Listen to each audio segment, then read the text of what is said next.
Okay, and actually there was a few people that asked if they could record me, and I said it's fine because for me, my story's public, it's pretty out there, so I do not have a problem with it, but I would just ask that, you know, if you're recording me, that's fine, just me, nobody else, no heads, no nothing, so that way everybody feels calm.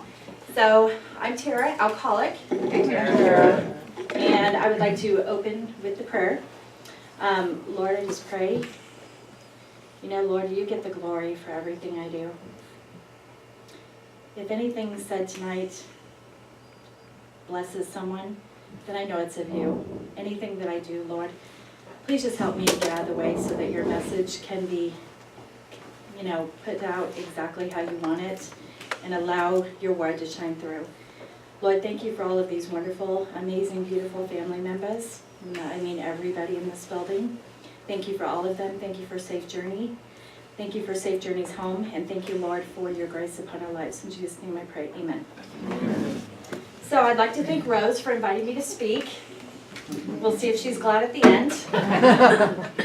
I would also like to thank my family, Felicia, my sponsor, my family, I said that, my pastors, for not giving up with me, you know, giving up on me. They will have a hand in everything I do in my life because of that. And when I'm in tough situations or I'm dealing with another addict, I remember what I put them through, and I remember that if they can do it, I can do it because I put them through a lot.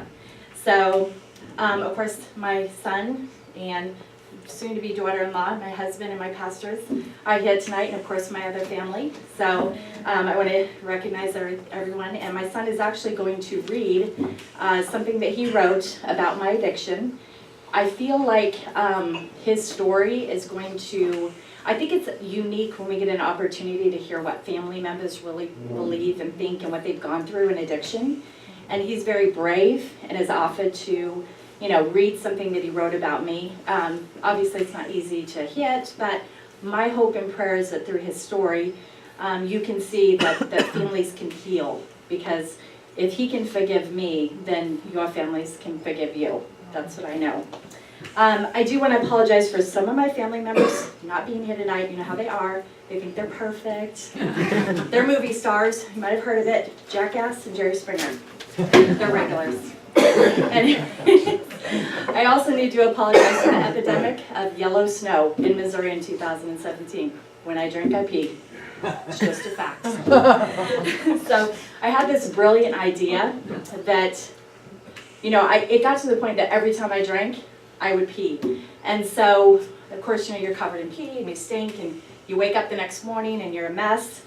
So I had this brilliant idea that I was going to wear Depends. Depends, a diaper, adult diaper. Because I thought, you know, if I wear that, then I can convince everybody that I haven't drank tonight. I can wake up in the morning, be guilt-free. Because, of course, they did not know.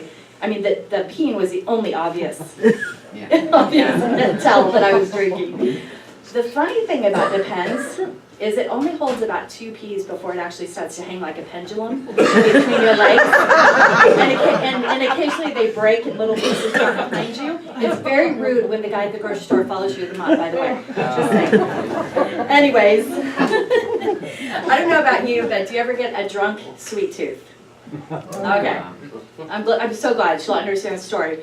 You know how when you got drunk, ate an entire cake, sitting on the floor and peed on yourself and woke up with your face in the remnants, right? And your hair was standing up? No? Okay. That was just me too. Mine was strawberry cake. I don't know what yours was, but we'll pretend you didn't ever do that. It was just me. Anyways, without the Lord, none of this would be possible, because it was not even about a year ago where even a one-on-one conversation was very difficult for me. It's just not something that I was ever comfortable with. And I would have someone come up, you know, and you always have those people that you meet randomly, right? And they say hi, you say hi, and, you know, the nice to meet you, how are you? And then they would still be standing there, and I would go, oh my God, they're still there, I have to talk, what am I gonna say, right? And so then I would ramble and get into just complete embarrassment But the good news is they never wanted to talk to me again, so I was off the hook going forward. Anyways, my abuse started early in childhood, and they say when you have significant traumas that your age is stunted from that point. And so I was born into an addict home where I was shown abuse, neglect, molestation, rape, anger, chaos. As my son likes to say, I didn't have the tools in my toolbox to handle this life, so I drank. Because the thought of being with me was like the most horrific thing on the planet to me. Because the thing is that you can't escape you. The only way you can escape yourself is by blackout drinking, and then the next day it's a whole lot worse, right? It doesn't get better. Just for that moment you think it's going to, but it never does. Anyways, I recently learned about something called an amygdala. So it's in your brain, and the interesting thing is we're all born with healthy amygdalas. And as we have traumas either done to us or done to ourselves in our addiction, that amygdala has like a lid, and it opens more and more and more. It's like a basket, right? And as your traumas fill that basket, eventually the amygdala's lid blows off, and you blow your top. That is what most of us have. We have unhealthy amygdalas from our addiction and traumas.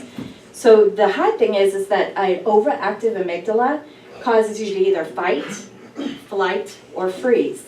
And understanding that helped me a lot to understand that when someone would come to me and I would feel that, that freeze or the nervousness, oh Lord, here they come, I could understand that it's because it's just my amygdala and you need to shut up because I'm okay, right?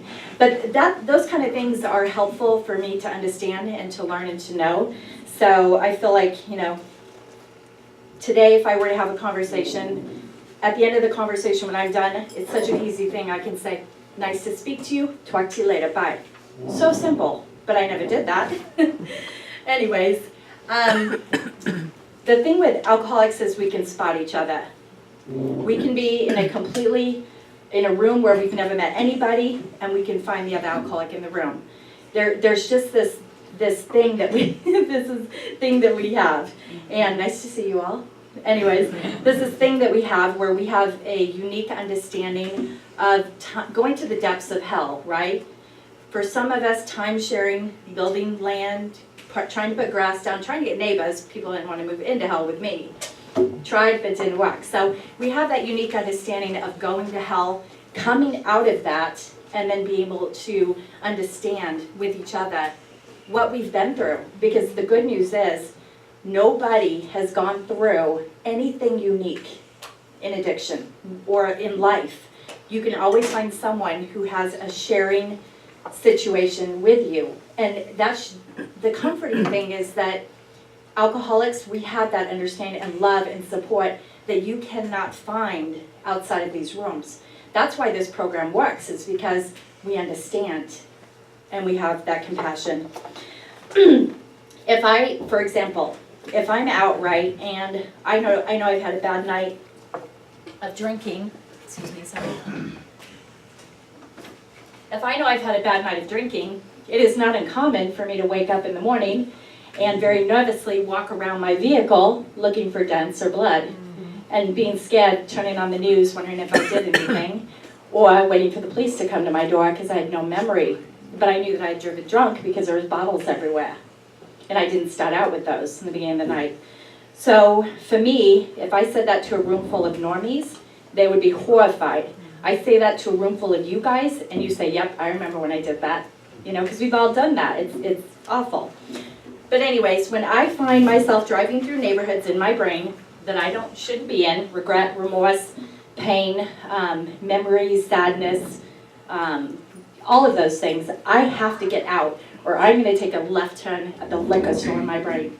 That's where I go. So if there's things that are happening in my brain, I work really hard to get away from it and understand that, the devil's a liar. And he tells me things that are not true. And I need to, get through that. Also, in addiction, I noticed, and I've worked with addicts now for a while, but I've noticed that we all kind of go through what's called a bratty phase. We go through this phase where we're like, I'm sober now. Why aren't you supporting me? Why aren't you forgiving me? Why don't you love me? What's going on? I did it. Come on. And it's just this thing. But the thing is that there is a difference between moaning and mourning. And we have to remember that our moaning isn't going to help anything, right? We need to mourn and grieve what we went through. Because if we don't grieve it, we can't grow, right? Because through grief you grow. And then if we don't deal with the past, we'll just wallow in it. You know, to give you an example, if you're angry at someone, right, and you want harm for them, there's a saying that you drink poison expecting the other person to get sick. That's not healthy. So we have to go through those emotions, we have to go through that understanding, and we have to not be in that bratty phase, because we have to know that what we did is our fault. It's nobody else's fault. And sometimes quickly, sometimes slowly, as the words tell us, you know, things recover. For me, liquor means death. I have 12 documented suicides in 2017.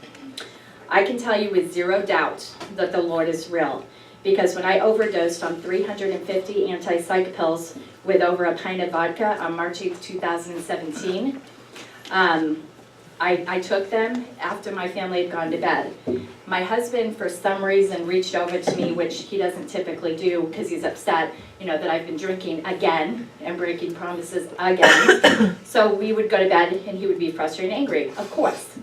Well, for some reason that night, he reached over and touched my hand. And it was limp, and he flips on the light, and my body had turned gray. And my breath was about a minute apart. And I was like, and then a minute later. So I found syringes when I got home under the bed, so they quickly tried to make me better. When I got to the hospital, I had a medically induced coma that I went through. And so I had to be, because it was a suicide attempt, I had to be supervised 24/7. You can't be left alone. And so that means somebody watches you and they document every single thing that you do, every moment. Doesn't matter how little. She's itched a nose, they write it down. So during my coma, I guess I opened my eyes, turned to my left in my bed, and I was talking to someone who wasn't there. And I was reaching for someone who wasn't there. And I said, but I want to go home. Why can't I go home? Okay. So I was frustrated in that moment, and then closed my eyes, went back. Well, when I woke up, the nurse says to me, she goes, I don't know if you're a believer or not, but I think you had a conversation with Jesus. And I said, I thought I dreamed that. She said, no, you did that. And so we talked about it. So what I can tell you is that without a doubt, that is something I believe and know with all my heart. So that gives me comfort too, to know that, you know, there is a place that you go after this. So the interesting thing is, when I saw Jesus, he was average height, slim build, he was tan, he had kind of a narrow bridge on his nose, and he was wearing white, and he stood with his hands like this. Well, for us that are parents that have children, we know this, and that usually your child reaching to you. So I imagine that's why I was reaching to the person that wasn't there, because he was standing with his hands like this when he was talking to me. So I thought he was reaching, and I was trying to reach back. So I found that interesting. But anyways, my husband never forgets a face, ever. And we were going to Walmart a couple weeks ago, and this lady was walking towards us. And he says to me, do you recognize that lady? And, you know, for someone like me who's been through the addiction and through some very terrible mistakes, when somebody says, do you recognize somebody, you want to run into a hole because you have no idea what that means. Right? It scares you to death. But before I had a chance to say anything or ask my husband, no, who is it, she was there. And he turns to her and he says, you're a nurse at Centerpoint, right? And she goes, yes. And I'm trying to pull him to get away, you know. I'm not being very nice or polite. Anyways, he says, do you remember her? And she looked at me in the eyes and she said, yes, I do. And shook her head. Well, in my mind immediately, I went to that horrific place of what she must have seen. Because every time I was at Centerpoint, it was her suicide. There was no, and my suicides were all hospitalizations because they were so severe. So I was scared to death what this poor woman had gone through and what she had to endure in my care. And so he says, gosh, you're always so nervous, as we're walking away from this lady, because I was trying to get out so quick. And he's right. I'm very nervous because, again, what does this person know? And so when he said that, I was like, you know, that's really cool. He says, that's the lady that documented your encounter with Jesus. That was Vanessa. And then I wanted to run back and grab her.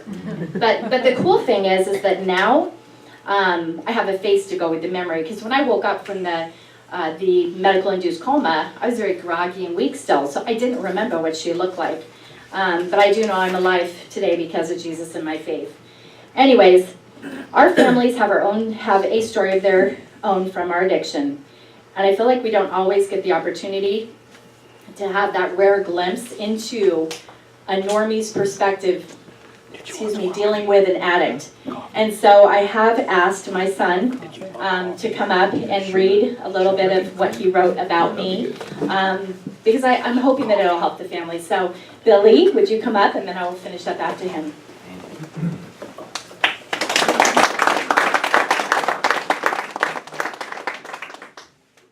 Hey y'all, I'm Billy, I'm Tara's son, and just give you a little pretext before I read what I wrote. This was a research paper that I had to do for my Composition 110 class for my high school. And it really started as that. It started as a research paper. You had to do something that was important to you, so I figured I'd do research over addiction. It was something I didn't understand, and it was something I wanted to get to know more about. But as this paper, as this research, as this writing process went along, the goal almost changed. It was no longer a paper I was writing for class. It became more a paper I was writing for myself, in order to try and understand the things that my mother did. Because as bad of an alcoholic as some of you might think you are, she was awful. She was terrible. It was bad. Day in and day out, it was traumatic and horrifying in every way. And it's hard for someone who's young to comprehend what's happening when you don't have the life experience in order to put it into perspective. So I think that this paper really helped me understand a lot of that. So what do you think of when you hear the term alcoholic? Is it a deadbeat dad drinking away his days on a battered couch while he spends his daughter's tuition at the liquor store? Is it that bum whose begging gaze you try so hard to ignore as you walk the city streets, as if a nod or a smile would be an invitation for him to approach you as you half-heartedly search your pockets for the change you know you have? We don't give because we don't care. We pass him off as lazy or irresponsible, as if a life on the streets was something he chose, and not something he was thrown to. I suppose it's easier that way. No one enjoys feeling guilty, so we come up with an excuse for a temporary frugality. The smell of alcohol is a non-starter. The faintest whiff of it is all you need to know his entire life story. Probably lost his house because he couldn't stay away from the booze, and even now that he is nothing, he still can't help himself. We don't stop to think why he turned to alcohol in the first place, or why he can't stop. We've spent so much mental effort trying to avoid any feelings of responsibility or wrongfulness that we have lost the ability to empathize with the addict. We can feel anger and disdain effortlessly. Compassion takes more. Loving an addict is one of the toughest things that you can do. Seldom do I meet someone who knows this as well as I. My mother is an addict. She drinks to cope with her feelings of anxiety and insecurity and depression. After the divorce with my father, she was left in shambles. Left feeling unloved and lonely, she turned to alcohol. Not long after, she developed a strong case of clinical depression. She was spiraling out of control until the alcohol wasn't enough to sedate her shattered mind. The only thing that could save her from this relentless torture was the destruction of the thing creating her suffering. I saw her walk into the bathroom with a razor and a bottle of pills, soon followed by a slammed door and a click of her lock. I sent my brother into his room, 2 years younger than I, and dialed 911. It wasn't the first time that the police had been called on her. I knew from experience that they wouldn't reach our house until 13 minutes after the operator put the request through. She wasn't going to make it that long. At the young age of 12, I put down my shoulder and slammed into the door. Once, twice, thrice. It wasn't budging, but I knew that her life depended on the ability for me to get through this door. I needed more, anything more. I tried again and again. Each burst of energy was stronger than the last. My shoulder was blackened and cut by this point, but that was the last of my worries. My shoulder would recover. Life is fragile. Once gone, it can never be gotten back. I was locked in a trance, slamming my relentless and feeble body against the frame until I finally snapped it. I went inside to see my mother on the verge of unconsciousness. Her wrists had been slit and blood stained the floor. She looked at me in the eyes and smiled, as if she had accomplished something monumental. I walked over to her and found an empty bottle of Xanax, normally containing 40 pills, in the palm of her hand. I grabbed a towel and doused it in cold water as I tried to treat her wounds until the EMTs arrived. If you've never experienced blood in a mass quantity, you would have no clue how thick and sticky it can be. I learned this lesson while her blood covered my hands, arms, and clothes. The EMTs burst into the house not long after. Everything after was so hazy that I can't accurately recall the events. What she did put me through hell that I will never truly overcome. It continued like this for years. However, in all that time, I never once felt disdain for her. While I was constantly reminded of the effects of alcoholism, I also saw everything that caused it. I saw a broken woman try to carry on with a hellish life. Instead of declaring her guilty, I saw that she could not be held truly responsible for her actions. When you see someone drink, it's easy to categorize it as an action of free will. After all, they're sending signals from their brain to their arm, telling their body to bring the bottle to the lips and tilt back. However, when you consider why the desire to drink was so irresistible in the first place, you get a better view of the whole picture. Daniel J. Pulowski finds in his studies about adverse childhood events and lifetime alcohol dependence that after just 2 adverse childhood events, a person is 4 times more likely to fall into a cycle of alcohol dependence.